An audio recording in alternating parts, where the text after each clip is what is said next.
আমি নিজে থেকে নিজে অনেক বিরক্ত হয়ে গেছি। প্লাস হলো বাচ্চাকে এরকম অবহেলা দেখতে আমি সহ্য করতে পারি নাই। প্লাস আমারও অবহেলা আমি নিজেকে শুধু, কারণ শুরু থেকে 6 বছর 5 বছর ধরে সংসার করছি, অনেক ভালোবাসছে। প্লাস ভালোবাসছে দেখেই কিন্তু সতীন নিয়ে আসছি। আমার বাচ্চার এখন ভবিষ্যৎ করব, আপনারা সবাই আমার ছেলের পাশে থাকবেন, বুঝছেন?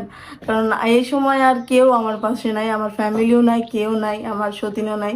আর ওরা তো বলতেছে যাইতে, কিন্তু যাব না। কারণ এই আপনাদের সাথে তো শেয়ার করে ফেললাম এগুলা, এখন জানি না ওরা কি করবে আমাকে নিয়ে। আর আমি এই যে অনেকেই বলেন যে হলো সতীনকে কেন নিয়ে আসছিলেন, আপনার সতীনকে কেন নিয়ে তখন আমার হাজবেন্ড আমাকে অনেক ভালোবাসছে বলেই আমি সতীন নিয়ে আসছি। কারণ জানি যে আমার আমার সতীন আসলে আমাকে আমার হাজবেন্ড ভালোবাসবে, কিন্তু জানি না যে এইভাবে অবহেলা করবে।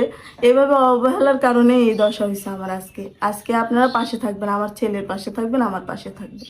এতদিনে সঠিক বুঝছেন আপু, আসলে ওই ছোট বউ অনেক চালাক। ও কিন্তু ওর ভবিষ্যৎ ঠিকই গড়ে নিবে, কিন্তু আপনি পারবেন না। সঠিক সিদ্ধান্ত নিছেন, আসলে ভাইয়া অনেক সঠিক সিদ্ধান্ত নিছে, বুঝে শুনে নিছি। কারণ জানতাম না যে এরকম হবে। যদি জানতাম, কারণ ওরা বুঝছেন সবসময় ওরা দুইজন আগে পরামর্শ করে, তারপরে গিয়ে আমাকে বলে যে এটা এটা করব, এটা হবে কি না। আমি বললে পরে অত গুরুত্ব দেয় না, কিন্তু ওদের সিদ্ধান্তটাই গুরুত্ব দেয়।